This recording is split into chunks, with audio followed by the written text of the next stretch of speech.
You don't need your glasses. I don't. For this, anyway. Me, you would have just been like this big fuzzy blob. Alright.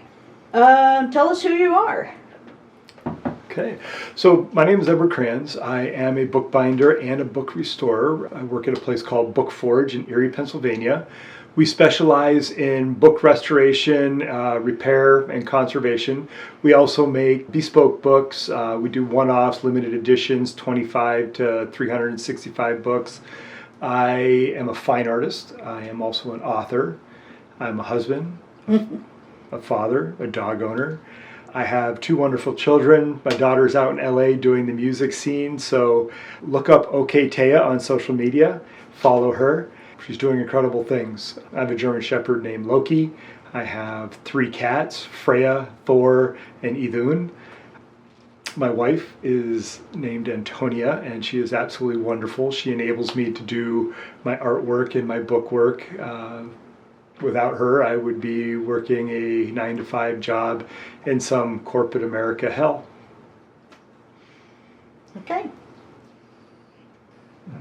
So my desire to create art has pretty much been a lifelong thing. My mother, as we were coming up, didn't have a lot of money, but she always made sure that I was exposed to the arts, music, dance.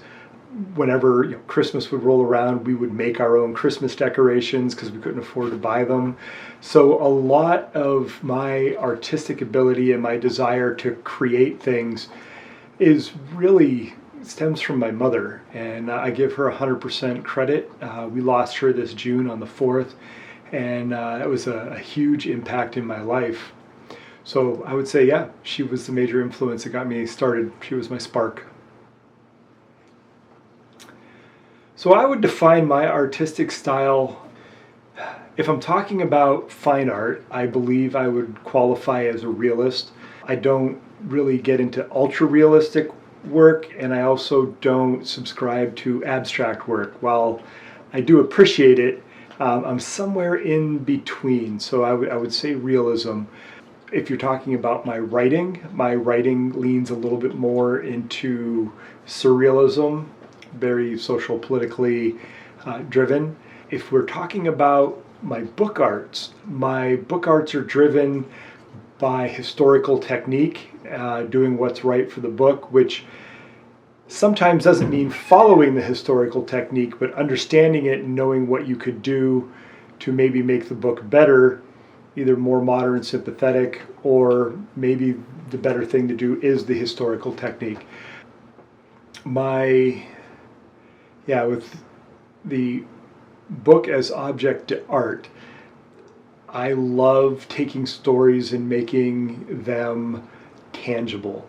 So the books that I'm starting to sculpt as display pieces or art pieces are going to be physical representations, metaphorically, of the stories of themselves. So my biggest artistic influences, again, stem from when my mother would take me to the theater or to the ballet, the museum. So a lot of the classical art pieces, performances, all had a huge influence on my artistic psyche. I think the next biggest influence would be Disney. And I'm talking old Disney, not the modern Disney that thinks they have to buy up every property and ruin it. When I was coming up, I wanted to be a cartoonist, an animator. My dream job was to work at Disney. I no longer have that desire, but I think that was one of the major influences. As I got older, I started working at places like the Seattle Art Museum, the Seattle Asian Art Museum. I got exposed to a wider gamut of artwork. Started falling in love with people like Caravaggio, and those, again, well, it still leans towards the classical realm, but I got to actually see and touch some of these artworks. So I think that sparked a major influence in what I'm doing now. So my creative process is kind of scattered, and it really depends on the piece, but I think in general, I'll get an idea, and whether that idea is sparked by something that someone has said or something that I have seen, I want to come up with a way of either recreating this object that I've seen or bring this idea from my head forward. So a lot of times it just kind of bounces around in my head until I say, this is how I want to bring it forward. A lot of times how I want to bring it forward depends on the materials that I have on hand or the materials that come to mind to fit the particular project.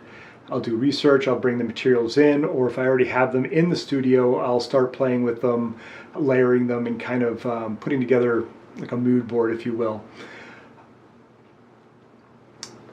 Then it starts coming down to sketches, and then putting the final piece together, and whatever these concepts are that work that way. I know a lot of artists convey messages and themes in their artwork, and in my early fine art career, I was doing paintings of my children.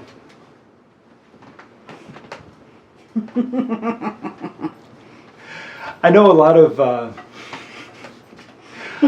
of people have themes and concepts that they want to convey in their artwork, and I would say in my early fine art, I was doing just paintings of the kids and things like that.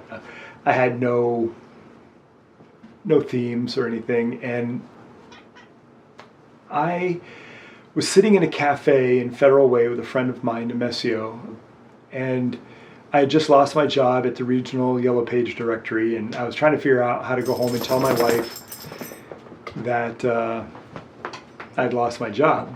Nemesio was trying to cheer me up, and he had put a coffee stain by accident on a napkin, but he held it up and said, "Hey, look, modern art." And I kind of looked at that, and I'm like, And I'd seen people do some very light coffee sketches and things like that, but I'm like, how can I elevate this to a fine art? And so I went home and I played around with coffee, and I played around with the idea of taking a lot of coffee, like an entire pound of coffee, and then brewing it down to a paste. And then I took that paste and I painted with it, and I was able to get a much wider tonal value than with just your cup of coffee. And I did a couple pieces based off of this coffee paint that I had made. And a friend of mine who owned the Isle of Art Gallery in Whidbey Island in Washington State said, if you did an entire series on this, I would give you a chance. I'd hang your work in my gallery. And I'm like, okay. Well, I had to come up with a theme, right? You have to have a cohesive theory. So the theme that I came up with was coffee culture, and I painted scenes of coffee culture using coffee as the artistic medium. And he did exactly what he said he would do. I had shows, I got some press, and it went on from there. But I think what this showed me is that I'm very process driven as far as my themes and my concepts. So I think that would be my message. Underlying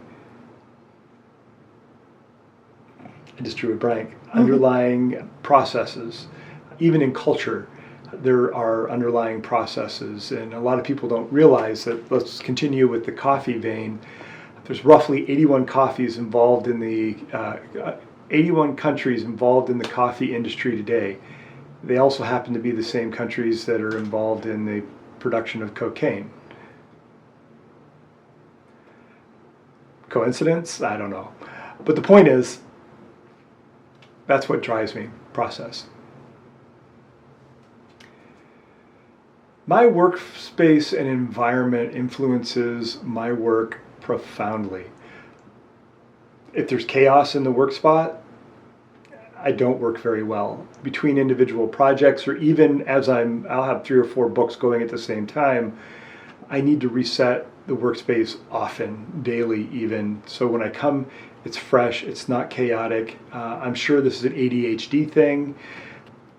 I'm an undiagnosed adult. I know I have ADHD. I've got a couple other things going on too, but yeah, my space has to be not necessarily super orderly, but it can't be super disorderly either.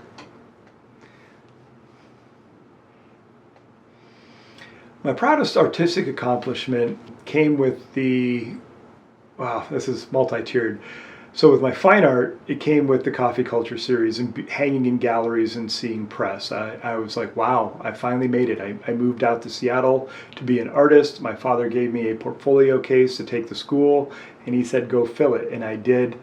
And there was some trial and errors, but I developed a modicum of success with the coffee culture series in Seattle. And we had to put that on hold. We had children. I needed a regular income, and while I was doing okay with the fine art, it was feast or famine. And it was during the famine stages that I had to have something better for my children. So I took a job at Boeing working on the 787 program. Now with the books, what was the question again? Proudest artistic accomplishment. With the books, my proudest artistic accomplishment comes with COVID. And a year into COVID, I was approached by Kathy Dahlkamper, who was the Erie County executive at the time, and a gentleman named Blaine Dessy, who was one of the directors at the Erie Public Library. They wanted to put together a memorial book for the 500 plus people that we had lost in Erie County due to COVID. And so I made this beautiful, bespoke, 500-page memorial book for these people, and I added an extra 250 pages to it for those who maybe didn't lose someone, but their life was impacted in some form or another. So this was a 750-page book. It was 15 inches tall by, I don't remember, 12 or 13 inches wide. Beautiful, traditionally tanned leather. I took the Erie County emblem and I embossed it into the front cover. There were a lot of really interesting aspects to it where the spine had at the head and tail a crown that represented the novel virus, and the end bands were hand sewn with silk, and they were done in the gold and red of the novel virus. But then there was one strip of blue which ran between the 250 pages for those who were affected and the 500 pages